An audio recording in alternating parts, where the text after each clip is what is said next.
सड़क पे जाते हैं तो बहुत से भिखारी डिफरेंट कैटेगरीज के क्या मांग रहे होते हैं, भीख।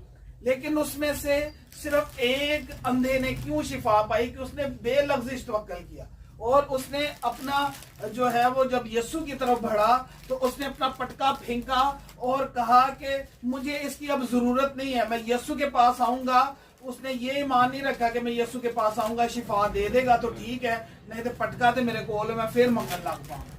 उसने क्या किया, पटके को फेंका कि मैं यीशु के पास आया हूं, आज मैंने उस पर बेलफ्ज़ तवक्कल किया है, वो मेरी सारी शर्मिंदगियों को दूर कर देगा। जब बंदा होता है तो बहुत सी शर्मिंदगियां, उसको पानी पीने में भी शर्मिंदगी, उसको कपड़े पहनने में भी शर्मिंदगी, उसको कुछ भी चीज अपनी जिंदगी में लेने के लिए क्या उठानी पड़ती है, मोहताजी, तंगी, मांगना उसको पड़ता है। लेकिन जब वो यीशु के पास आया बेलफ्ज़ तवक्कल करके, उसने अपना पटका फेंका कि मुझे अब मांगने की जरूरत नहीं, मैं यीशु के पास आया हूं, वो मुझे आंखें भी देगा, मुझे बिजनेस भी देगा, मुझे सब कुछ देगा। और जब वो इस भरोसे के साथ यीशु के पास आया, उसने अपना पटका फेंका, उसने कहा मुझे मांगने की जरूरत नहीं, मैं यीशु के पास आ गया हूं।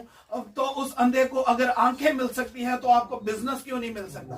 इस बेलफ्ज़ तवक्कल के साथ आज आपने यीशु के पास आना है कि अब मैं यीशु के पास आ गया हूं, कोई ऑर्डर हो ना हो, मैं यीशु के पास आया, उसकी हजूरी में आज मुझे ऑर्डर मिलेगा, आज मुझे शिफा मिलेगी, आज मेरे बच्चों को निजात मिलेगी, आज मेरी जिंदगी में, मेरे घराने में अगर ग्रोसरी नहीं है, मैं बेलफ्ज़ तवक्कल के अंधे की तरह यीशु के पास आया, मेरे घर में ग्रोसरी आएगी आएगी, क्योंकि मैंने यीशु पर कैसा तवक्कल कर लिया है, बेलफ्ज़ तवक्कल। आज अगर मैं और आप इस अंधे की तरह बेलफ्ज़ तवक्कल करने वाले हैं तो आपकी और मेरी जिंदगी में बड़े बड़े मौज़ात होने वाले हैं। उसने बेलफ्ज़ तवक्कल में ये नहीं किया कि उसने कि यीशु अगर शिफा दे देगा तो ठीक है, नहीं देगा तो मेरे को पटका दे तो मैं तो फिर मंगिया हूं।